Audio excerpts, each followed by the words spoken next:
They picked her up in an unmarked SUV. No charges, no trial, no warning. Just a student, just a voice, just a message the government didn't want broadcasted. In the America of 2025, is that enough to get you disappeared? Tonight, we're diving into a chilling case that paints a disturbing picture of what happens when dissent is silenced, not through legal channels, but through sheer intimidation. Meet Rumeysa Ozturk, a Tufts University PhD student detained by federal agents and dragged across state lines without so much as a charge, all because of her pro-Palestinian advocacy. But this isn't just about one student. It's about the beginning of a much broader, more sinister campaign targeting international students, gutting DEI programs, diversity, equity, inclusion, weaponizing immigration law as a tool of political censorship. And how does this tie in with what we as believers believe in the United States of America in the 21st century? There's so much debate, even within our own church, about the limits that government should take and what our response should be as it pertains to social justice. And here's where it gets more chilling. All that's being done is being done in the name of restoring traditional values, backed by the same folks waving Bibles and cheering on Project 2025. So the question that we're going to tackle is, where's the church in this moment? Where's the prophetic voice that once marched with Dr. King, that stood with Cesar Chavez and opened sanctuary doors to the hunted and harassed? Why aren't young people as engaged in Sabbath school? That's another topic we're going to get into. And as the state expands its grip and fear blankets campuses across America, faith leaders are being called on to choose. Will they act like Pilate, washing their hands, or the Good Samaritan, reaching out? Tonight, I'm so glad to have the panel that we have tonight on the Escape Room podcast. James Kenner, my buddy, good to see you. You've got Maina Thomas. Pleasure to have you on board. Deanna Mills, someone who's very bright, very intelligent, and provides a Gen Z perspective. Mr. Reginald Richardson, coming all the way from the West Coast. Pastor Daryl Howard, and Bryce James. So we want to start off the conversation by addressing Sabbath school in particular. There was a study that was conducted. 224 respondents completed the online survey, of which 93% were young adults between the ages of 18 to 35, and 7% were youth ages 15 to 17.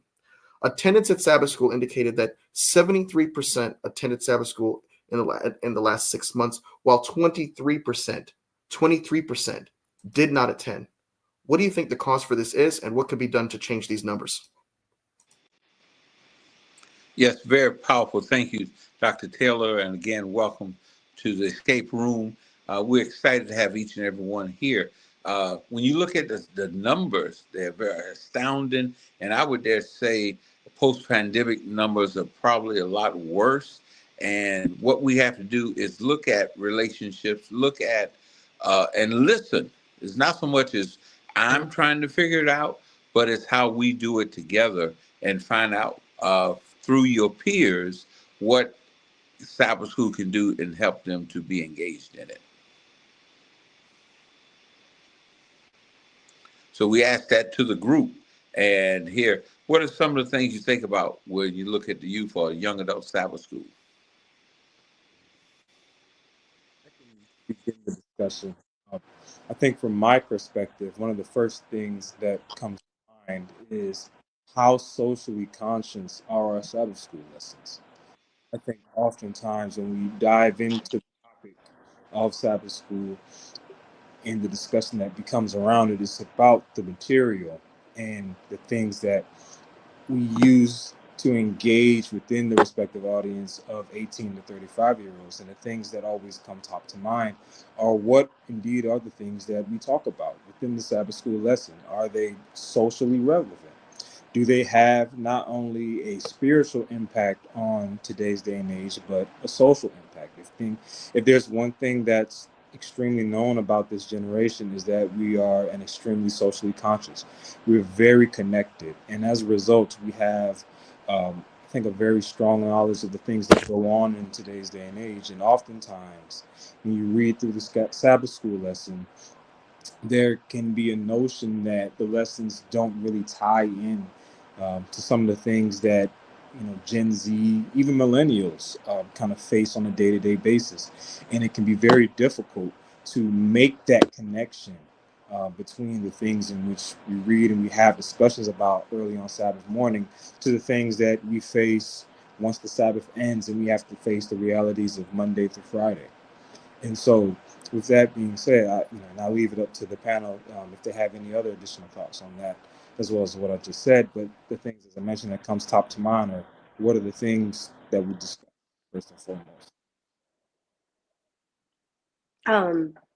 I'd like to chime in. As Seventh-day Adventists, Sabbath school is a vital part of our spiritual growth and community, right? So to engage young adults in Sabbath school, especially when discussing social justice, I think we should consider the following ideas. And of course, I won't really go into, detail, but I think we need to make it relevant. We need to create an inclusive environment. We need to make it interactive. The Gen Zs and next geners, we need to leverage technology, involve young adults in leadership.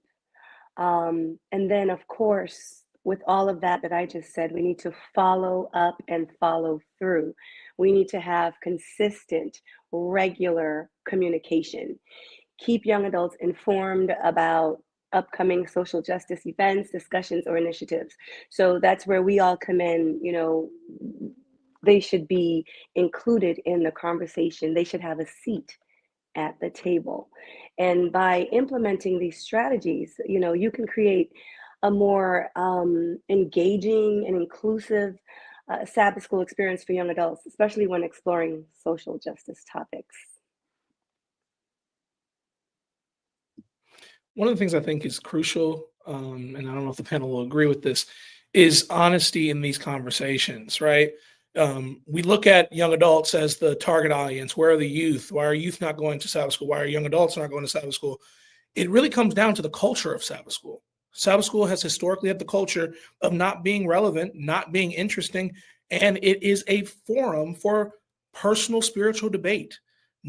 There's not a, in the same way, if we're going to call it a school, credentialed licensed teachers teach in our educational systems, and they have a grasp of the subject matter at hand.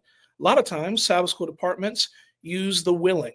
And although that is a great model, if we're calling it a school and we believe that it's important, we have to also wonder, why are adults, senior adults, not coming? I think historically we've seen how the churches historically have started at 11 o'clock, meaning Sabbath school starts about 9 o'clock, 9:30. And those hours, especially for this this culture where late nights are reasonable, I think we're addressing a culture that has gone by. Although I believe in the amazing hour of 11 o'clock, I do see a window where Sabbath school maybe doesn't work to happen on a Sabbath morning. Maybe Sabbath school happens on a Sabbath afternoon or on a Friday night. And I think a bigger concept is, as Adventists, we have to move past the concept that Sabbath is only Saturday morning. So Sabbath school can happen Friday night, just like this very recording happening on a Friday night. And personally, as a young adult, this is more relevant. Having actual dialogue that actually will be made an impact in someone else makes me then go to my Sabbath school lesson. And of course, we know that they have the I can't remember what the name of the Sabbath school for young adults is, but I think the honest conversation is the regional conferences have to create our own. We have to create our own. And I think what's an amazing, and we see the proof of it and it being effective. My church, specifically in Portland, has more engagement in Sabbath school during in the months of February because Dr. Rock and Marvin Warren and all of those profound scholars create a Sabbath school lesson for us, by us. And that is a higher engagement. And so I think we have to start leveraging our intellectual property, our intellectual impact as members of the regional work of the Seventh-day Adventist Church, that we can really make the culture shift And I think oftentimes we are asking questions that don't find themselves rooted in the honesty that Sabbath school for most people is not a relevant topic until it becomes relevant. And as we try to make it more relevant, platforms like this, conversations like this, make a huge impact. Right? I'm a pastor, but Sabbath school, the young adult Sabbath school doesn't appeal to me. It's great for personal, enjoyment and study, but to come and sit and debate, it isn't appealing. But a conversation like this with people who I've gone to school with, people who I know, people who I respect, it's a lot more appealing. And I think the other young adults see that and the authenticity that occurs, and that drives the ultimate participation. And those other questions come down to why people aren't going to church as well. So how can we reshape Sabbath school to reflect the diverse and dynamic ways that young adults experience spirituality in the modern world? What role should community outreach, social justice, and real-world engagement play in revitalizing the Sabbath school experience? Let's face it, we're in a time where that age group, 18 to 35, a lot of people say, I don't go to church, but I do have a personal relationship with God. You've heard that before many times at this point. You've heard it on Pop the Balloon or Find Love. You've heard that probably from someone in your circle. There's someone who grew up in the church and they made a conscious decision when they got older and became of age. That's not something that I want to adopt into my regular schedule. That's not something that I think is necessary. I think as long as I'm just good with God, that's good. It's just me and him, and he understands where I'm coming from, and I don't have to worry about my salvation or anything because I know that I'm trying to do what's right. Is that sufficient? And how do we change? How do we break through that mindset to really make them feel as if they're missing out on something if they are not attending Sabbath school? Yeah, I think those are powerful questions. Bryce, what comes to your mind? And then maybe Deanna. To be honest, there was 3 words that stood out to me. I believe James and Elder Thomas and Pastor Richardson all said it was inclusion, it was relevance, and it was honesty. We asked the question, how do we get young people? Let me put it like this: how would I get me engaged in Sabbath school? And to be honest, make it relevant. You talked, Dr. Taylor, you talked about, social justice. Where does that rank, or where does that stand within the church? It should stand at a very pivotal point. Why? Because it is something that we are dealing with daily. You don't have to, you can turn on the TV. Okay, you ain't got to turn on the TV.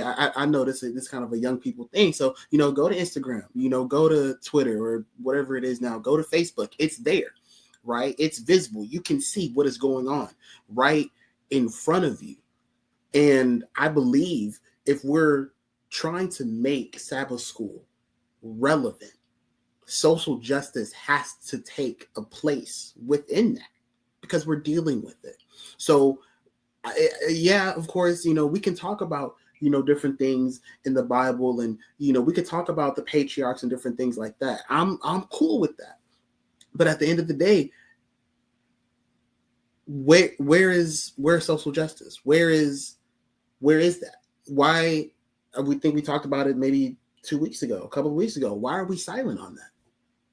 And I think if we were trying to get young people engaged and include them and be honest and transparent about what it is, you got to have social justice in there because it's a lesson study. You're there to learn. You're there to hear about different things that you might not know a lot about. Okay, that's what a lesson is for. You're there to learn. So yeah, that's just my take on it.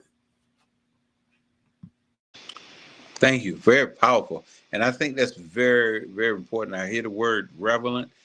Make sure also you have a foundation and a connection. Like Pastor Richards was saying, to Sabbath school is also about relationships. And when your peers, that's why, for example, in the university setting, you have a higher rate of participation because everybody's in that same age group. But when you go to the typical local church, you may only have less than 5 or 6 young adults. And if they're coming, sometimes they may be engaged with their children in the like a cradle class or something like that. So they're really not digesting current events, but they're just trying to help their child along, you know. So so that is a very important thing that we take note of. I think one of the things that, because even now there could be people who are listening to this show and they may be thinking, you all are verging into some really controversial matter. You're getting too political. But when you're talking about social justice and when we're talking about truth, when we're talking about the principles of the Word of God, that's not really political. I mean, I think sometimes we conflate, what it means to stand up for righteousness, what it means to stand up for truth and justice. And we think that because it's inherently something that sparks debate between Democrats and Republicans, then that's something we should stay away from.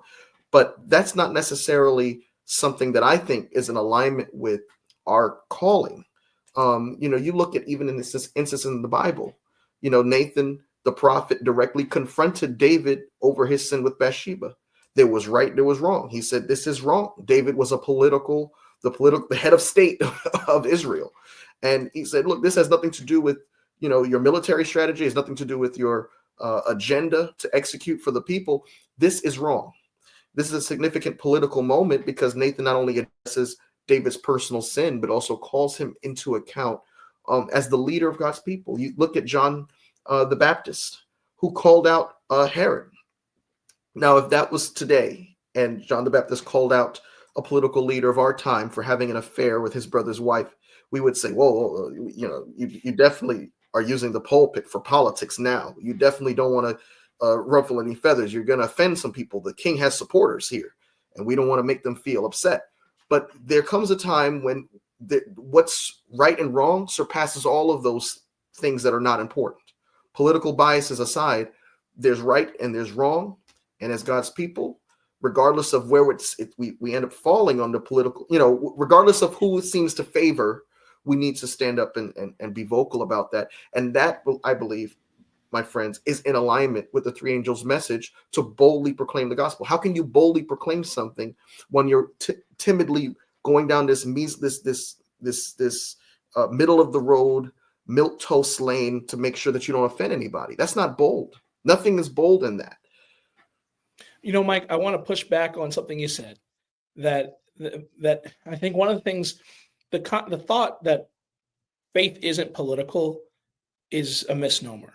And I don't know if that's what you meant, but in reality, there's nothing more political than being a Christian, a follower of Jesus. 2,000 years ago, as everyone on this call definitely knows, there was this Jewish rabbi in the land that now is known as Palestine. All of a sudden, has started to challenge the religious leaders. He hung out with a known Roman rebel rouser named John the Baptist. Come to find out they're related. And John the Baptist is causing quite the stir because he's talking about this guy that's going to come and change everything. And then all of a sudden, this guy named Jesus starts getting involved and start pulling people from creating a group of people around him that are of different backgrounds. But in his group are also the zealots. And then all of a sudden, he then comes out on the foray. There's rumors about him showing up to weddings and things starting to change. We have to realize that Jesus was not crucified because he was the Lord of Lords and King of Kings. He was crucified because he was political. Jesus was a challenge to the Roman Empire, and Jesus was a challenge to the religious establishment. And so I think one of those things, and what's funny? You know where I learned that? I learned that in the Sabbath school class, because when I saw Jesus, I didn't just see him as this white guy that everyone tries to play him out in modern culture.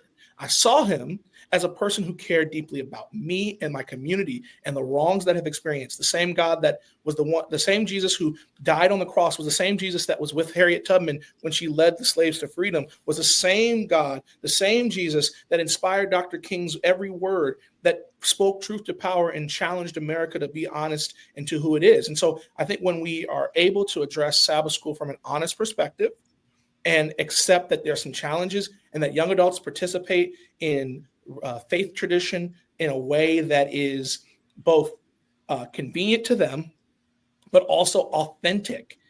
And we accept that it may not mean coming to church and having a teacher lecture style experience.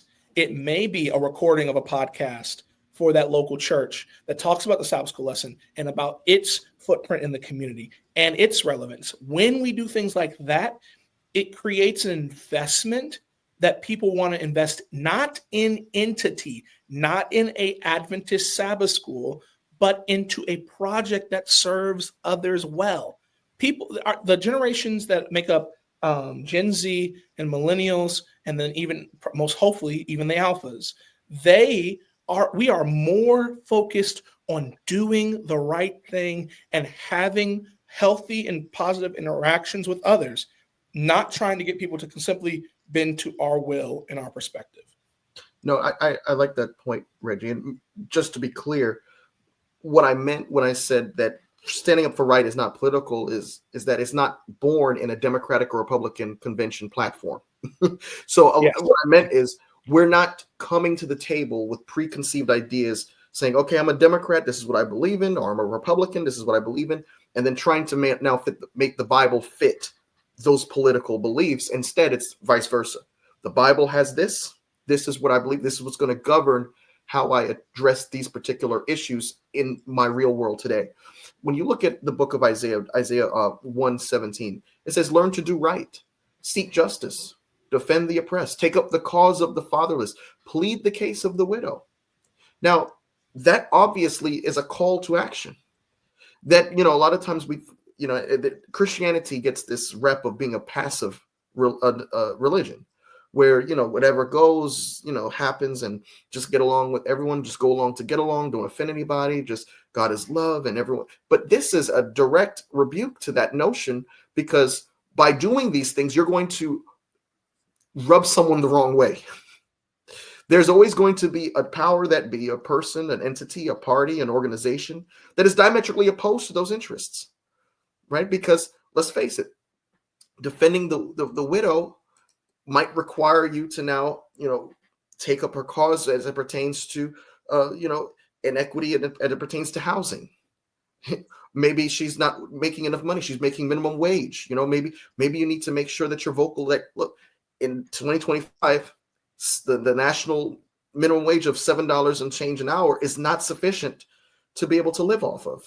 Maybe she's dependent on, she's her heart is in her hand because she doesn't know if she'll be able to afford prescription medication or be able to put food on the table for children. These are the things that I believe is inherently within the call to action to defend the widow, the fatherless, and those things. And so that's why, I mean, the Bible has a call to action. If we're paying attention, the way we operate has to be based on that, not trying to fit preconceived political beliefs or cultural ideas into the narrow frame that we're trying to put Jesus in. And to your point, that's exactly the mistake that the Pharisees made. Jesus did not fit their idea of a Messiah, and that caused Jesus to be a troublemaker. Oh, and yeah. Oh, yeah, that's powerful. And Deanna, just give us some quick feedback on what you're thinking. Just wanted to say that I definitely understand what you mean when you say that us as Christians, our boldness can be very offensive to other people.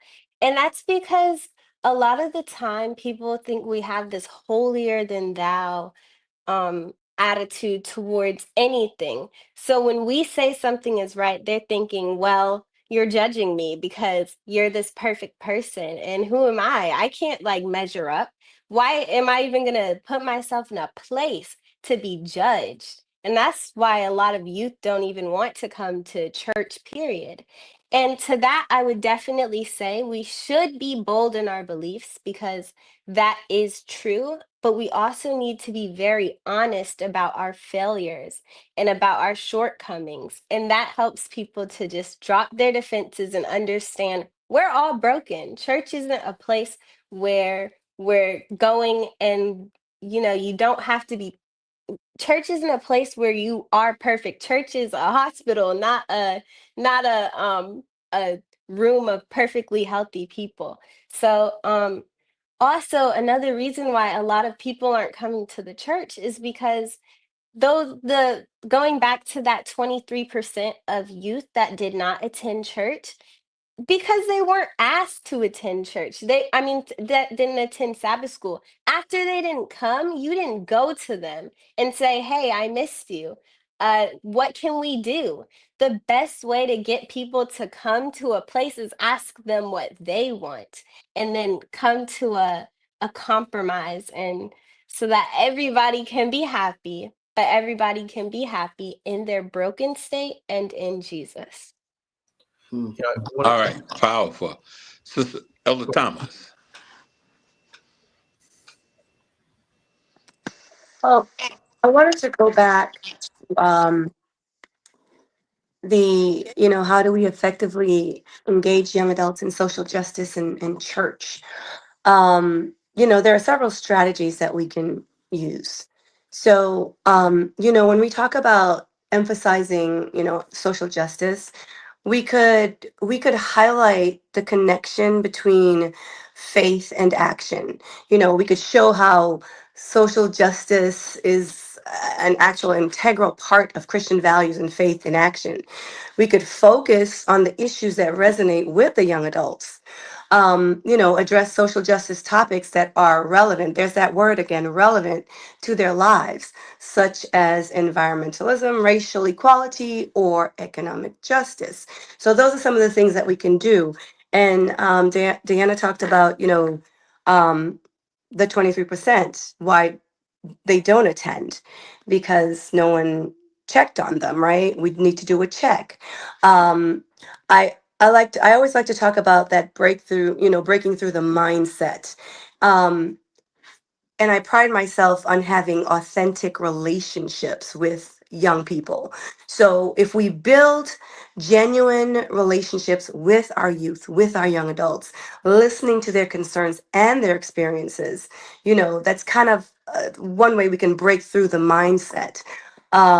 We have to, I think, if we start sharing stories, videos, podcasts like this that highlight the impact of social justice, um, initiatives and the importance of faith in action, just including them, that inclusivity, give them that welcoming environment where they feel safe. We create that safe and inclusive space for the young adults and the youth to explore their faith and social justice interests. There's so much more.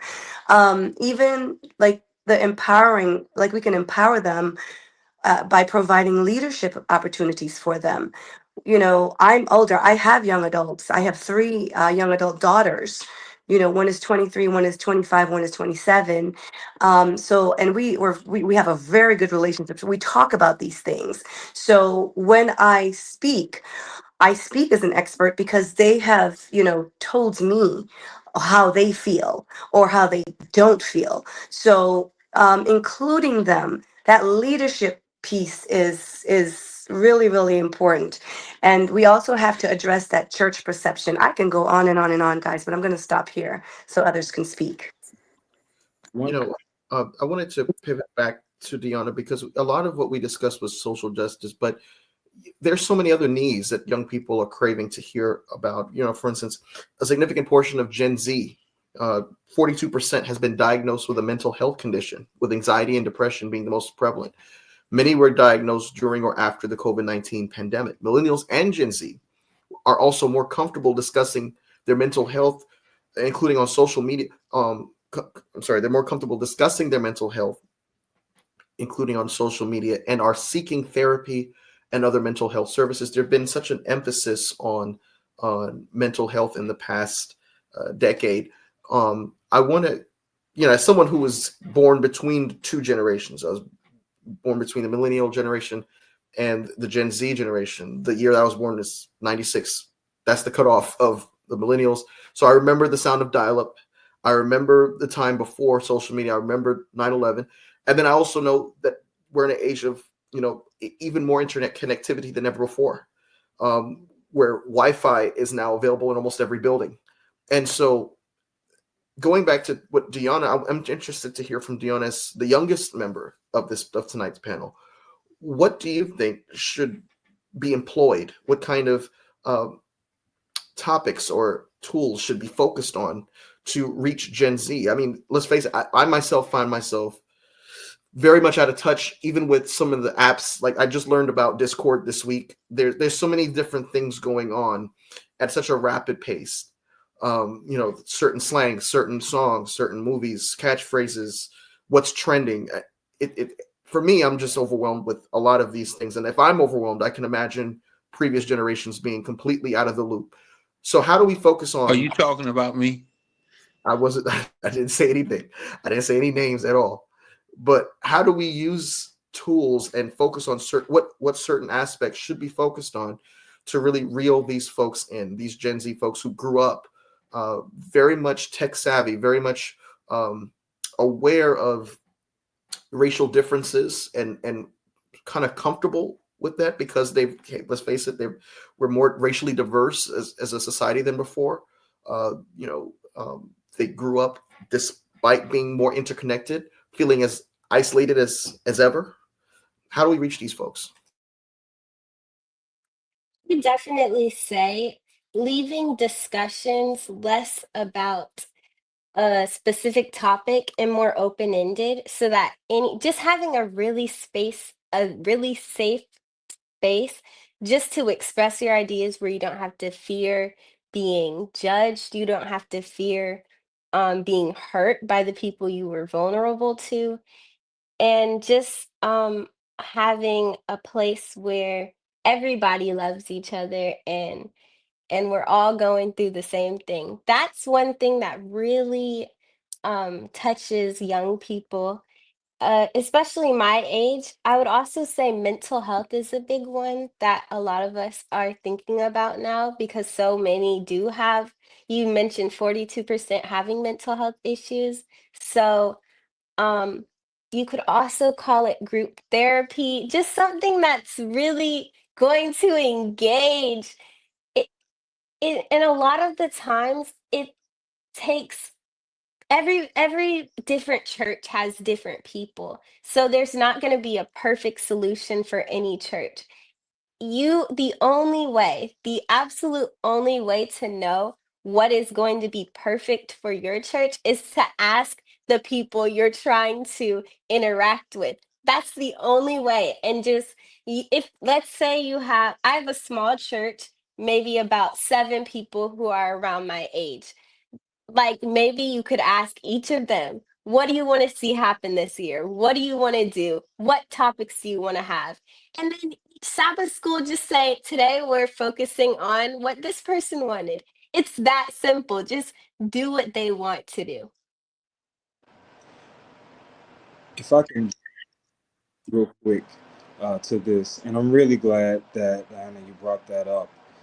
I would even take it a step further and say that social activism oftentimes cannot happen until we first and foremost address the mental health concerns of a lot of the people within our generation that feel and bear this responsibility to be socially conscious.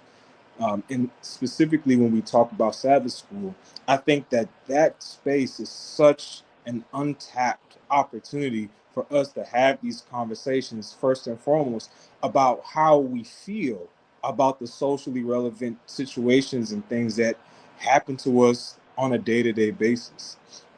I mean, we're going to talk about Project 2025 coming up, but how often do we have in Sabbath school these conversations where we ask people, how do we feel, first and foremost, about Project 2025, as opposed to how do we address it? I think that that conversation needs to happen oftentimes first when it comes specifically to our generation, because we have dealt with a lot, from COVID to Donald Trump being the president to wars and rumors of wars, to kind of paint a broad picture of it all. And a lot of these things bear a lot of weight and burden on us. And oftentimes it's always about, okay, how do we resolve this? How do we move to the next? How do we talk about what's right and versus what is wrong? When a lot of times people may want to live into the nuance of it all. How do I feel about this? I don't even know, first and foremost, how to think about the things that Donald Trump might be doing. And so if we can have the spaces to give people opportunity to talk about the nuance of the life that we're currently living, as well as addressing the mental burden that these things weigh in on us, and giving each and every one of us space to feel and to say the things that we want to say. Maybe it's a conversation of, for people that look like this, hey, I think I kind of get what Donald Trump is saying, and then giving the space to have that conversation, and then instead of taking it to the full black and white, to talk about the nuance of it, so that we can come to a full resolution of how we should move forward, how we should address it. But those are the type of things that Sabbath School, I think, really has the opportunity to do, not just for us within the church, but when we talk about, as you mentioned, Reggie, from a broader perspective, bringing in people who may not come to the church as often. Because I feel as though they have these conversations, and the spaces aren't really available to people who aren't out of church. So it's also an accessibility thing as well. So definitely, go ahead, Reggie. One thing I do want to touch on, I think one of the things that, so we're the, Pastor Howard, you with the exception potentially, I think one of the things that when we are working with intergenerational congregations that oftentimes gets missed is the honesty of perspective and experience. Sometimes Sister Blevins' perspective is not what a young person wants to hear in the midst of their crisis. And furthermore, if these spaces are not safe from judgment, from theological grandstanding, if we don't set these spaces for young adults and youth and young adults aside, and then craft them as a church leadership team right? Because I'm assuming there are going to be other pastors that may see this, right? The reality is, maybe if we want to have young adults come to church, maybe Sabbath school doesn't start at 11 o'clock. It starts later, and it's accompanied with a young adult exclusive potluck, more like an afterglow, right? Because one of the things that I have learned as of late, especially talking to people from all over the country and young Adventists, we're more Adventists than the adults think. And I think there is a misnomer in our churches that young adults have forsaken the things of God. And it's always interesting because that's always the narrative until we realize that churches are full of now all the boomers and all the X's that are there. They were the same ones that the silent generation was saying, oh, they're just lost in the disco and all these things.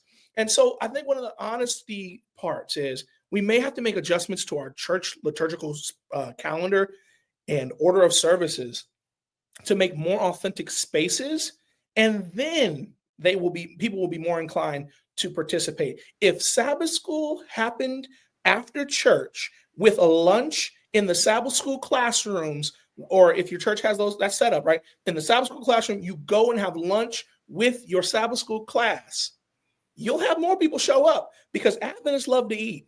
All jokes aside, we're going to show up and participate. And even the people who come late don't miss the blessing of Sabbath school.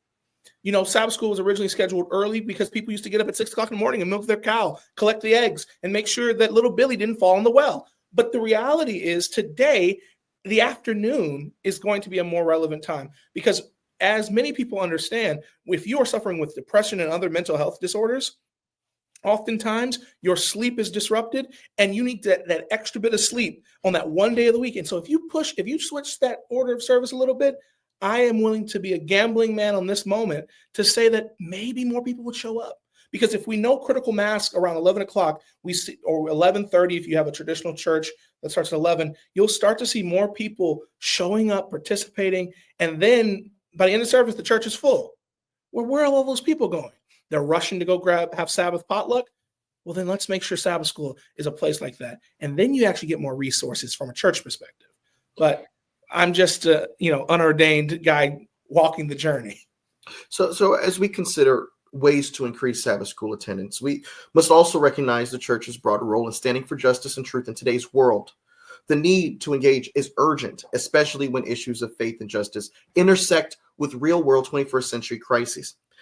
We earlier referenced Rumeysa Ozturk. Imagine being a student at Tufts University and being swept up by ICE agents with no knowledge of where you're being taken.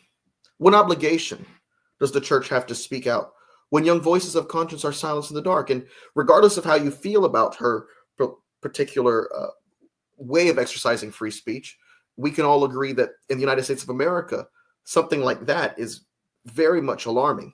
With Project 2025 versus the gospel of justice, how does a campaign aimed at restoring traditional values align with the gospel's call to proclaim liberty to the captives? Can the church stay silent while justice is rolled back?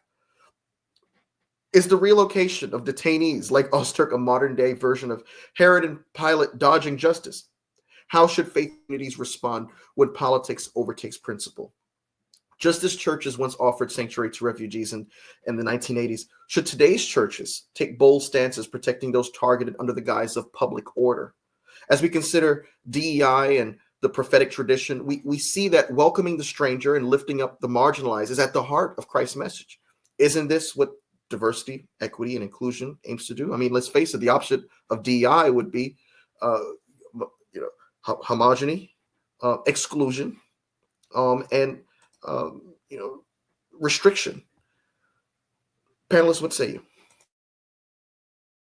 You asked the question, should the church remain silent when it comes to social justice? And my answer is absolutely 100% not. I mean, think about it. Did Jesus remain silent? I'm sorry, we don't even have to go that far back. Let's look modern day. Today, some of us, have commemorated, the passing of Dr. Martin Luther King, right? Brother was a Baptist minister, but he was also a civil rights activist. You might not even want to go that far back. Let's bring it modern. The Reverend Al Sharpton. He is a minister, but he is also a civil rights activist, right? The bottom line is, if we are to be a church that properly represents God, we have to consider part of representing God is speaking out against evil, speaking out against things that are not right. I mean, we would look crazy if we were to go to our pulpits on the weekends and preach about God is love and, you need to get your soul right in order, to get to the kingdom. We would do our congregation a disservice if we were to focus so much on, you need to be in church. You need to be in Sabbath school. Okay. But are you speaking out against social injustice? Are you? Are we? Let me not say you. Are we? Are we? But are we going blind, deaf, and dumb? Here, we don't see it, we don't hear it, so we're not saying anything. And I think God holds us to that standard of speaking out, of saying something. I just think, Mike, you asked that question, should the church remain silent? No, we don't remain silent when we're talking about sin. So why should we remain silent when we're talking about social justice?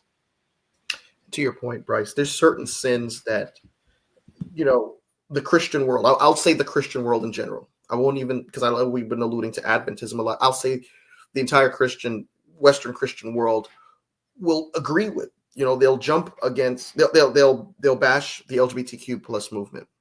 They'll bash abortion. But that seems to be where it stops, if we're being honest. We have, for instance, many people calling for the expansion of the death penalty. Is that something that's in alignment with pro-life values, with more important biblical values? You have people who are silent when, the uniquely 21st century problem of mass shootings continues to get out of control, right? We talked a lot about mental health. A lot of the mental health problems are because a lot of people go to school every day, not know whether or not they'll come back alive. So it seems like we pick and choose as Christians when to be vocal and when to say, don't get too secular, focus on prophecy, right? We know how it's going to unfold. Focus on the end game. just do what you can, give your tithe, go on a mission trip here and there, and do what you can to alleviate the plight of those around you. Give out food to the homeless, and participate in soup kitchens and things like that. And when the Lord comes, we'll all be, everything will be evened out. What is your response on that kind of mindset? I think, Mike, the reality, and to my friends on the panel, I think one of the biggest issues is when it comes to those matters, those issues, the Adventist Church has a phenomenal understanding of what is to come, but struggles with the what is, right? I grew up, let's say, I'll talk for me. I grew up knowing that one day our churches would be closed, and that one day we're not going to be allowed to buy and sell. The mark of the beast will come. We'll lose our rights because we know the mark of the beast isn't a literal mark on your hand or a microchip, right? Head in hand thing, right? It's the Sabbath. It's the indicator about false worship. But the problem is, we know it, but we can't see how we are going to get snatched up by it. And so one of the things that it sticks out to me is the old poem that says, first they came for the socialists, but I did not speak out because I was not a socialist. Then they came for the trade unionist. I said nothing because I was not a trade unionist. Then they came for the Jew, but I spoke up because I was not a Jew. And then they came for me, and no one was left to speak out for me. Friends, I am concerned because after what we just saw in November, and the rise of ICE being used to round up the individuals who are here legally or illegally, I'm concerned because if Adventist interpretation and our rhetoric is true, those same three-letter agencies, especially now that there's a Department of the religion department in the White House, are we not worried that when it's talking about anti-Christian rhetoric and limiting anti-Christian perspectives in society and anti-Christian bias, does that not potentially cause a danger to Adventism? Because for years we were not considered to be real Christians. We are certainly not traditional evangelical Christians, much to the chagrin of some of our brethren. But what's going to happen when they come for the undocumented? But I said nothing because I was not undocumented. But then they came for the Seventh-day Adventist. Will there be anyone else? Because we didn't speak up for the LGBTQIA+. We were quiet on Black Lives Matter. We've been quiet on all these big social issues. We didn't care enough when school shootings were happening, and we said that the rhetoric was, oh, well, our schools are safer. Then it happens to our schools. And then when will it come to our front steps? And will we actually be honest to say that because we were quiet, we missed the warning signs? And I say this and it ruffles feathers. Unfortunately, our generation, the millennials and the ones that have come, we are not fortunate to have the watchman on the wall because he was killed. He fell off the wall because he was focused on trying to get power and influence and to control people's bodies. We were distracted, and now we're defenseless, and we wonder why we lose our influence. I want to briefly introduce my brother Curran Jones, who is a legal mind, someone who's also well versed in scripture as well as a pastor. I'm glad to have you represented on the panel tonight, Kerwin. Go ahead and jump in. Yeah, so I don't know exactly, but I mean, we're addressing Project 2025 and whether or not it's adequate or even appropriate for the church to take a vocal position on some of these things that we've been seeing. I mean, we talked about the student who was swept off the street and in broad daylight. This week where we've seen policy after policy going after civil liberties, and the question then becomes: should we only awaken when religious liberty is now at stake? Is that a strategy here? When all of a sudden, when the Sunday law, and Reggie, you pointed out on my other podcast, which was also a part of the agenda of Project 2025, many people were in denial of, Many people said, no, he said, Trump said he has nothing to do with that. Stop fear mongering. Well, look, you have the author of Project 2025 taking a victory lap and going on media tours saying this is exactly what we wanted to execute. So the question then becomes, what should the church do? Right? We're already here in this reality. Yeah. So the issue is, what I tell people is civil and religious liberty are one. Like, we keep separating the two. They're not two separate pieces. It's one piece. So with one goes the other. So with racism, bigotry, slavery mindset, white supremacy, all that's the same mindset as those who are going to take away your religious rights. I tell people it's not, we can't look at it as two different fights. So if we don't speak up now for what's happening with immigration, if we don't speak up for what's happening with DEI, if we don't speak up what's happening with this blatant stuff, what we got to understand is that one is the religious discrimination is at the end of that thing. It's coming. It's not exactly. If you don't stop it now, it's the same thing. So there's not two separate. It's not two separate pieces. So I think what we've done is we've seen it as, oh, I gotta wait. By the time the Sunday law get here, it's gonna be too late. Everything's gonna be that's too late. You've already failed. Yeah, you've already failed. You failed already. So right now is like this what's surfacing now is like when that thing comes up out of the water, that's the whole shebang is blowing down. So in order to stop it, and preserve religious liberty, we have to start working on preserving people's civil liberties because they go together. I mean, if I take away your civil rights, I take away your religious rights. If I take away religious rights, I take away your civil rights. They're twin despotisms, as it said. And that's by the way, that's what the pioneers of the Adventist Church believed. They were twin despotisms. Like, and let me just say this real quick. That's why I'm a strong advocate of the 14th Amendment. I'm a strong advocate of it because I recognize that once the 14th Amendment goes, you best believe that a union of church and state is coming. That's really the only thing that blocks but in the 14th Amendment, right, is diversity. You got to treat everybody equally. The 14th Amendment is diversity, equity, inclusion. That's the history of it.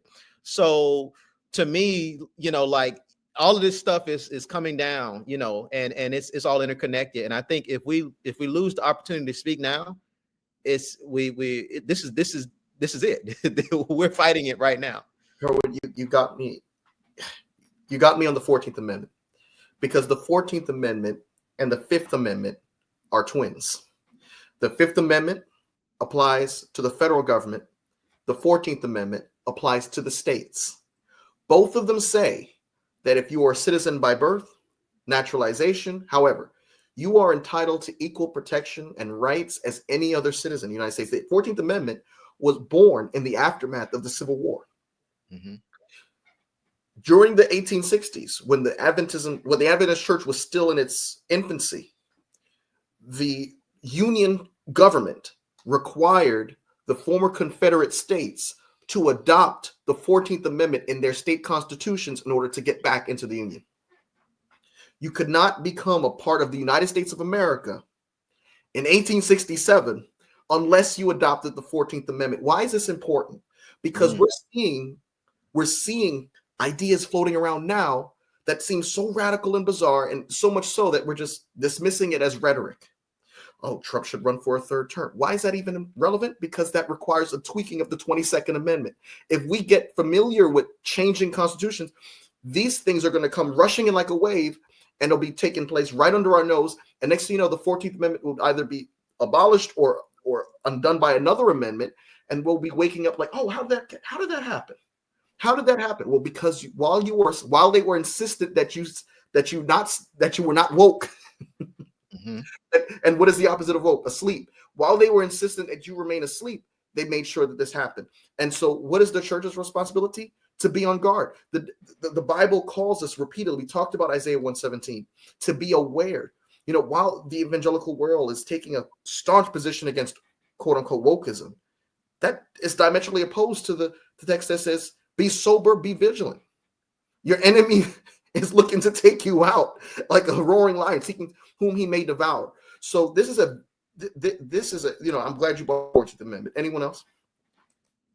Yeah, let me just say a little bit more about that too. Oh, no, go ahead. Go ahead. I'm sorry. I actually, you can say more about that because I wanted to go back to answer the question about what obligation does the church have to speak out, when ICE takes a person and ships them back to their country. But I won't forget what I have to say. So you can go ahead and then I'll piggyback. Yeah. I mean, I was just going to say, I think even as Adventists, like again, this whole concept of protecting minorities and religious liberty is kind of one concept. And I want to go back again. You mentioned the history of the 14th Amendment is that, the 14th Amendment pretty much did multiple things, right? It stopped. It was basically got rid of what they consider the vestiges or the results of slavery, right? Because without the 14th Amendment, there was really no protection. 13th Amendment wasn't good enough. You need the 14th Amendment and you need the 15th Amendment. The 14th Amendment basically said, hey, if you are born in the United States, and if you are, naturalized, you're a full citizen of the United States, you have these, rights like everybody else. So basically what it did, it said, okay, everybody's supposed to be on an equal plane, no matter what their color is. If they're born here, they're on an equal plane. But also what it did was, of course, that the 14th Amendment was the amendment through what you started getting these state prohibitions on religious freedom, right? It started taking the Bill of Rights and applying them to the states, right? So the same amendment that was supposed to get rid of the results of slavery was also the amendment that actually got rid of state discrimination based on religion and also on religion as well. So, again, we gotta step in, we gotta fight, we gotta speak out, raise our voice, organize, and do whatever we can to stop, this stuff that's going on. So, and I tell people, white supremacy and the union of church and state are the same. It's the same. It's not different. But go ahead, yes, ma'am. Go ahead. Wow, that's powerful.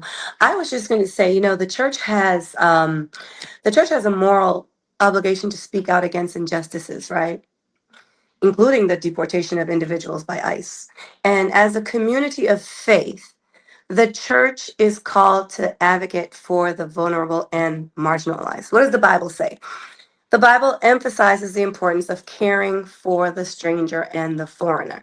If we go back to Leviticus 19:34, it is written, it says, the stranger who resides with you shall be with you as one of your citizens. You shall love him as yourself, for you were strangers in the land of Egypt. Jesus also taught his followers to love their neighbors as themselves. Mark 12:31.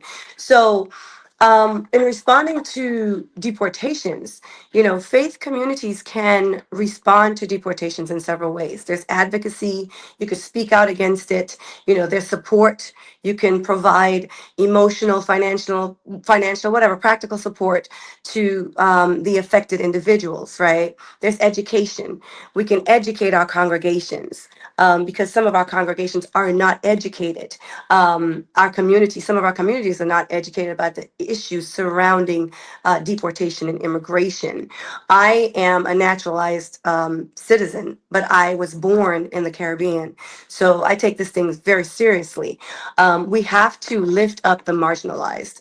In the line with when you talk about diversity, equity, and inclusion, faith communities, what they can do, they can amplify marginalized voices, create spaces for the marginalized individuals to share their stories and experiences. We can do all of that. We can address systemic injustices. There's so much that we can do. We can foster inclusiveness with the communities. When we think about the Face of Christ message, as followers of Christ, what are we called to do? We're called to embody the values of love, compassion, and justice. So, in responding to deportations and immigration injustices, faith communities can reflect Christ's love. We can embody Christ's message. We can seek Christ's guidance. Those are all things that we can do as a church community. So, to answer your question, yes. We have that obligation. It exists. It's there. We have to speak out against injustices. Thank you for bringing that up. And if we're not intentional, the other side is. And but Reggie, before I go to you, they are looking to take a hatchet, and I'm glad you brought this out, Kerwin Jones. They are looking to take a hatchet to the 14th Amendment. They're looking to end birthright citizenship. There was an executive order, 11246, that undid and Lyndon Johnson ordered that was aimed at making sure that federal agencies could not engage in discrimination in the workplace. This is not all, we tend to, in the 24-hour news cycle, look at everything like it's in its own separate sphere. This is a coordinated effort, my friends. And so as people of prophecy, of people of faith, as people of the word, it's incumbent upon us to understand exactly where this is heading. We know where this is heading, and to act accordingly. A lot of times I heard this, 5 months ago, 6 months ago, a lot of people saying, well, I'm not going to vote for anybody because if I vote for this particular party, then they're going to be, my issue is being staunchly against LGBTQ. My issue is staunchly against abortion. Beloved, as people of color, I'm sorry to break it to you. We don't have the luxury of being single issue voters. Our very nature in this country is political. Our very existence in this country is political. And if you forfeit the one currency you have, that's exactly where they want you. Reggie. I think one of the things that we have to, if I can jump to the Bible for precedent, then one of the things that we have to remember in the life and ministry of Jesus is that he had to deal with a religious entity, the synagogue, rulers. They were also a governmental agency.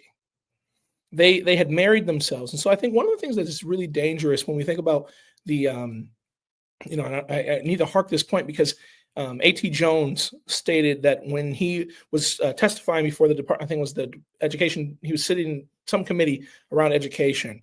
He said that accepting kind of the Sunday laws and saying that these Sunday rules do not affect him and religious liberty laws will not affect his the situation that he's experiencing. He describes that as letting having a lion and releasing it and saying to the people, I won't let it bite you. We see in Jesus's ministry that he was in a situation where Rome didn't care one way or another, but the religious leaders were so concerned. They ran and said, these people aren't obeying. Ooh, this feels good already. I don't want to start preaching. But they were saying that this guy is a threat to our system. Thus, he's saying he's the king of the Jews. He's a threat to you. Now, can I take it a little bit more real to what we really are sitting with? If they start eroding immigration statuses, if they start eroding who is a citizen, if they start redefining rights and liberties, friends, and can I give you the Adventist playbook on how this is actually going to go down in prophecy? They will say, we need to make sure that we unify. And what's crazy is our friends who are so fixated on the Catholic Church and so worried about the Pope, right? We forget that in Revelation 13, there is a beast that comes out of the earth. And that beast, we know, we identify in the Adventist Church as America. The thing that blows my mind, the thing that creates such concern is the fact that they will ask the question. They will say to these authoritarian leaders, you know what? We need unity.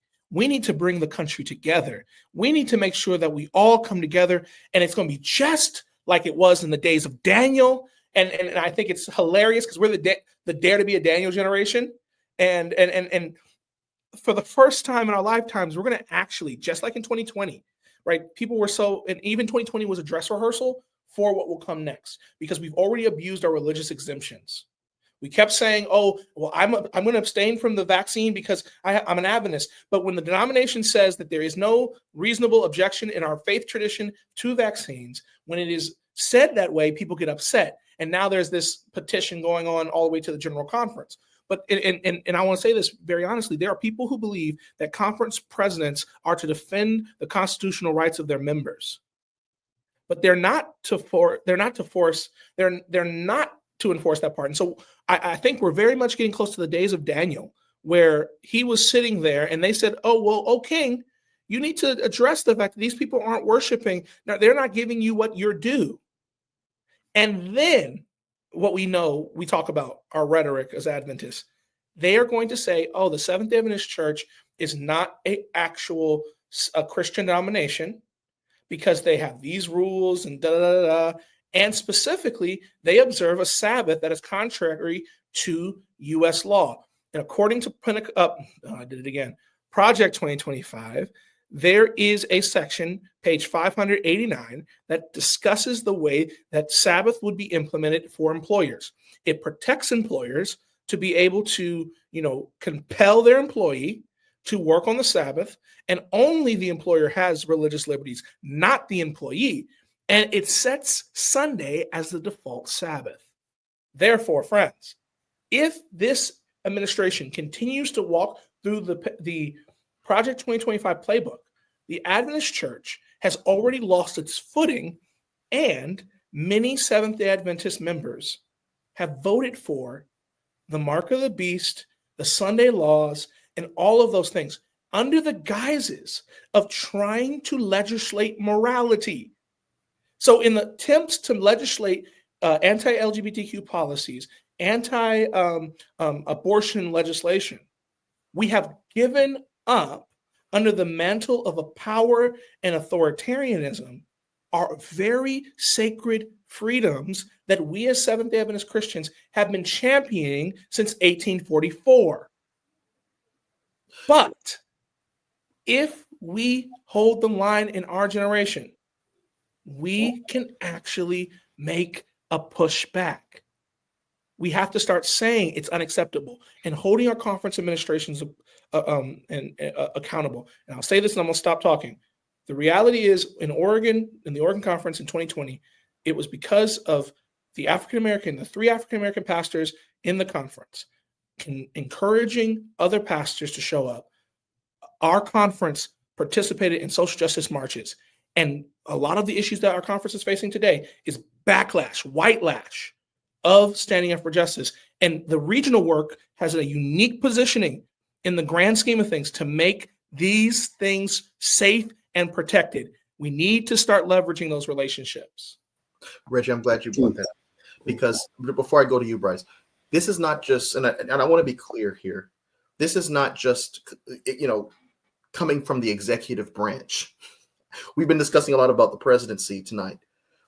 The Supreme Court, the majority of which were put in place by conservative presidents in recent years, while we were told to avoid being woke, they ruled in Espinoza versus Montana Department of Revenue 2020.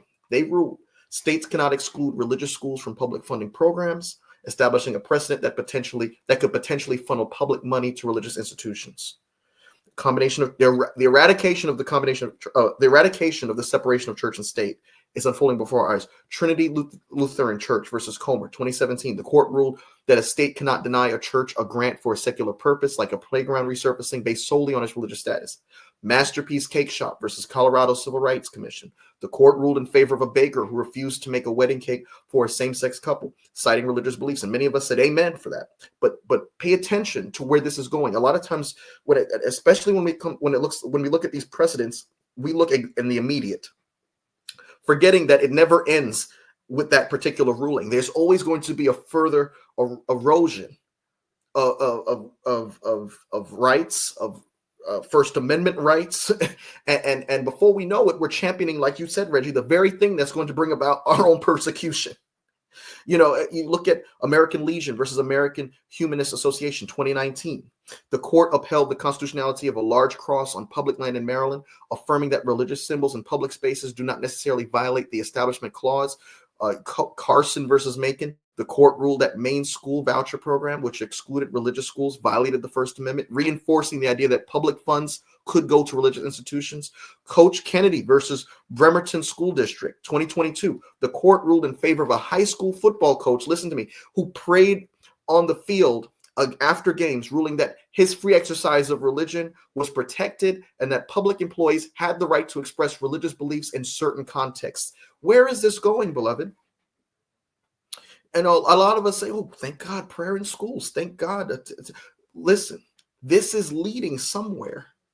And we need to be sober and vigilant and not fall for the okie doke like many of our other brothers and sisters in the rest of the Christian world. We understand, as people of the gospel, like you pointed to, Reggie, that all of this is not in a vacuum, that these things are not in vacuums. This is a drumbeat towards what we know is about to come. Bryce, go ahead. Yeah, something that sticks out to me. We talked about basically how the last days are going to be played out. In many cases, Seventh-day Adventism is labeled a cult. So if we are already labeled a cult in many cases, don't you think that the government's going to come after a cult? This is just from my understanding. We're talking about the government cracking down on illegal immigrants. Okay, they're going to crack down on them, and then like we basically said, we basically had a training run with COVID. Okay, and then with Trump back in office, he everything that he said that he was going to do during his run, he, like we said, he is basically taking his victory lap, saying, and this is exactly what I'm going to do, right? So with Seventh-day Adventism already being labeled as a cult in many cases, if Trump, or let me not even say Trump, if the government wants to now have a time of peace with one world church, they're going to get rid of a cult that stands up and speaks out against it. Where does that put us as Seventh-day Adventists? We're in trouble. Make a long story short, we're in trouble. And if we don't do our due diligence, like Elder Thomas said, and speak out and speak up, what are we doing? Why are we even considering ourselves Christians if we are not going to stand up and speak out and talk about this is how disturbing this is? Dr. Taylor, you brought out the Top Gun and my mentor, Pastor Jones.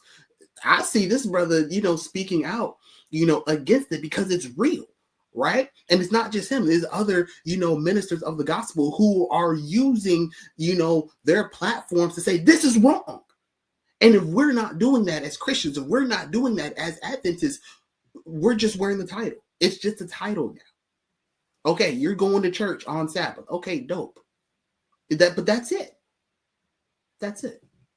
And to your point, Bryce, historically, there's always been the temptation available. I mean, there's always been the option available to say nothing to get along, like you said, Reggie. Unity. For the sake of the gospel, don't get involved in the integration of the church. Come on, just focus on what's in front of us. Focus on the gospel. Focus on the message. And what's interesting is that in when the Fugitive Slave Act of 1850 was passed, Ellen White, our prophet, someone we deemed as a prophet, not because she called herself one, but because we align her actions, when we align the visions and the messages that she received, and we align that with the word of God, they align seamlessly. They don't contradict one another. And she gives insights. Anyway, the fact that she vehemently opposed this act that gave you $10 for returning a fugitive slave back to a master, and even if that person was never in slavery, still gave you compensation, $5 but only $5 if they freed them. She said, do not obey that law. She vehemently took a position against that law. And the reason why I'm saying that is because today I even heard people within our brethren say, well, it's the law. We have certain laws, right? Forgetting that slavery was once the law. So it reminds me, someone, I think it was you, Bryce, that mentioned, silence and complicity.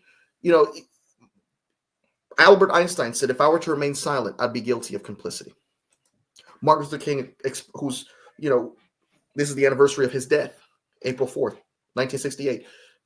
He had said that silence is equal to complicity. That the time, that times of peace and prosperity don't really show you the man's character, but times of adversity, when the odds are stacked against you, when there's many who are opposed to what you're standing up for, that's when true character is shown. And so there are many people who are listening today and they're saying, look, you're getting into some really controversial stuff, but you have to ask yourself, did we say anything that violated or deviated from the word? No. Mike, there's one thing I want to say. I got to run soon, but I just want to say this. The Adventist Church before it was a church, was a movement. It birthed out of the Millerite movement. And I believe this hypothesis, and we can test it out, and we can all come at the very, when the podcast is no more and we're in Zion, we can see if it was true. Sabbath school would be well attended. Our churches would be well attended if we stopped being a church and became a movement again. Because people want to be a part of a movement. That's why Black Lives Matter, in my context in Portland, had marches every single day for over 100 days. There's a reason why the world changed the day that Breonna Taylor and George Floyd took their last breaths. It's because an innocent person lost their life and people were moved, their rahamim, they were moved in their womb, in their deepest place, to action. What if our church sees the ills and said, I want to be moved and I want to make a difference, not because I agree with everything, but because I see the world as Jesus sees it. I have a prophetic enlightenment, and I'm not going to be a church. I'm going to be a part of a movement.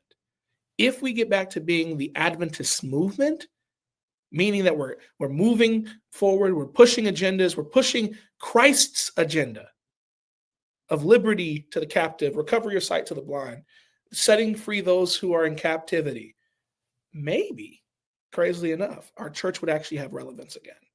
Our church would be the hope that people needed. It would actually be the watchman can return to the top of the hill, and all of those things that we claim as a church could be fulfilled. But we have to get back to being that movement that Ellen White was so proud and James White wrote about in the reviews and all those things. We have to get back to that movement.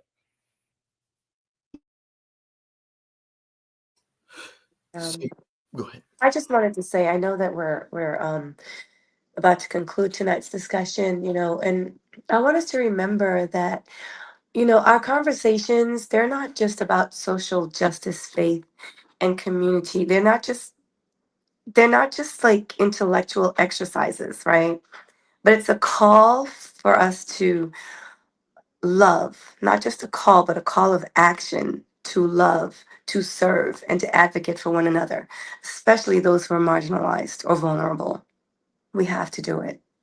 There's no ifs, ands, or buts about it. Last thing Yeah. Oh, go ahead. I'm sorry. My fault, Kerwin. But last thing I wanted to say to this is that it is so important within these conversations that we're having to make sure that we branch these out, that we have these conversations with our church leaders specifically, as well as our church members, to educate those on the nature not only of what Ellen White spoke about in Prophets and Kings, but what she stood up for, what it really means for the Adventist Church to be a movement again, as Pastor Reggie once said, and the education of what the 14th and the 15th Amendment brings to light, as what Kerwin said and what you said, Mike, about a lot of the civil cases that were brought to light that kind of fall underneath the radar for those of us that may not be as socially aware of what goes about in the political space.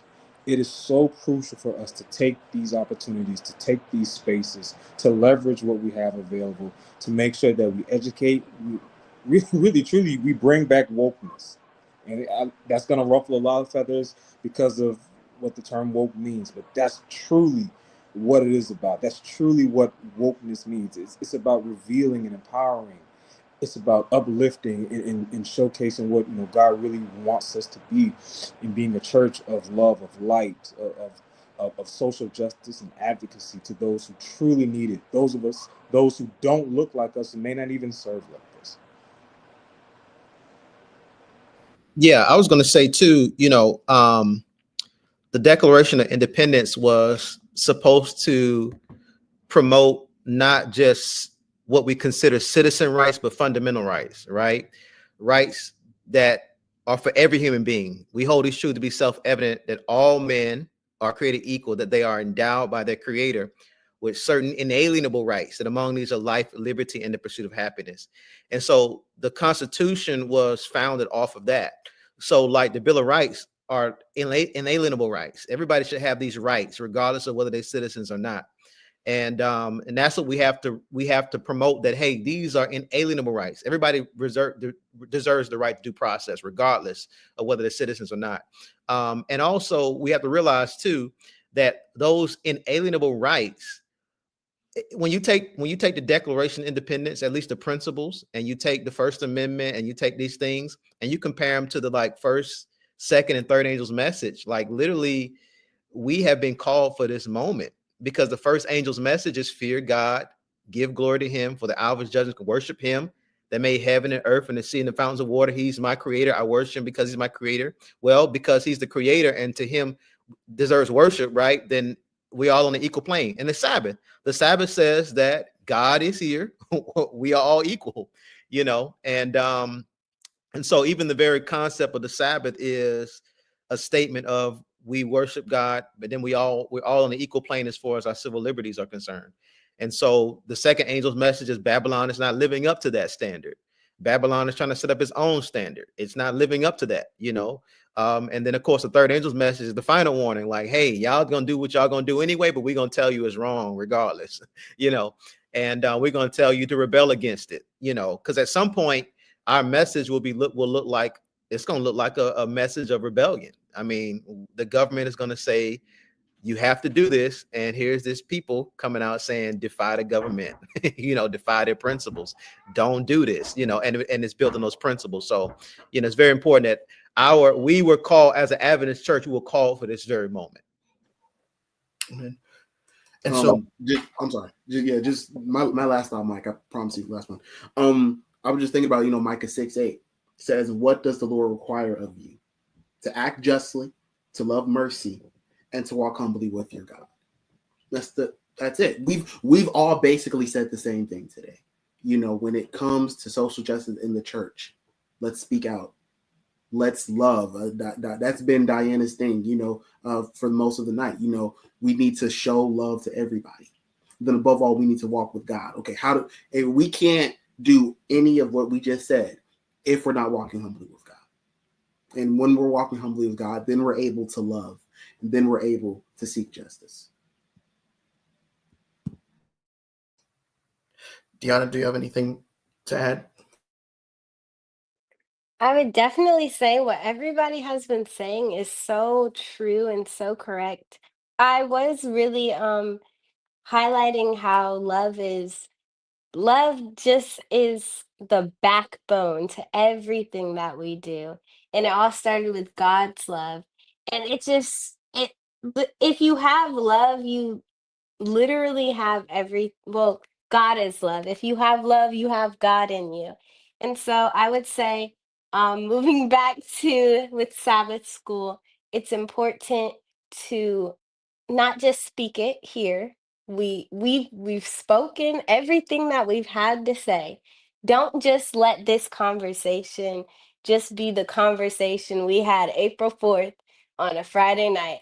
Let this conversation be something that you personally um put in place in your life, and you let this conversation impact your next choices and the way you treat others. And yeah, and I think if we can like truly get this down in our church and get others um coming and understanding the reasoning behind why we do things, and be bold in our beliefs, but also transparent in our flaws. If we can get all of that down, I think that we will have a really good church that is strong enough for the last days. So as we wrap up today's episode, it's clear that the challenges we face are not just political, they're spiritual. The forces seeking to silence young voices and suppress dissent are not new, but they are growing louder. This is a time for the church to decide. Will it stand on the sidelines or step forward as a beacon of justice? For those of us in the pews, especially the next generation, this is a moment of profound reflection. We can't let the voices of justice be drowned out by complacency or fear. Just like those young advocates on college campuses across the country, young people in Sabbath school, in the Seventh-day Adventist Church, need to hear the message that their faith calls them to action, which is justice, mercy, and standing up for the oppressed. This is a call not just for those in Adventism, but for Christianity in general. If you wear the name Christ, You have to do this. The question now is, how do we, the church, engage with our youth in these turbulent times? Will we inspire them to rise up and lead in the same prophetic tradition that has always shaped our faith? So as we think about increasing Sabbath school attendance, as we think about our position on some of the most controversial issues of our day pertaining to social justice, let's remember, it's not just about numbers. It's not just about being on the right. It's not just about making sure that your political biases are addressed and that your political leanings are respected. It's about shaping the next generation of disciples who understands that the gospel is not just a message of personal salvation, but a call to stand for justice in a world that is increasingly hostile to the truth. Just as we're called to teach, we're also called to listen and to act. Let's answer that call. This was episode 2 of the Escape Room podcast. Thank you all for tuning in.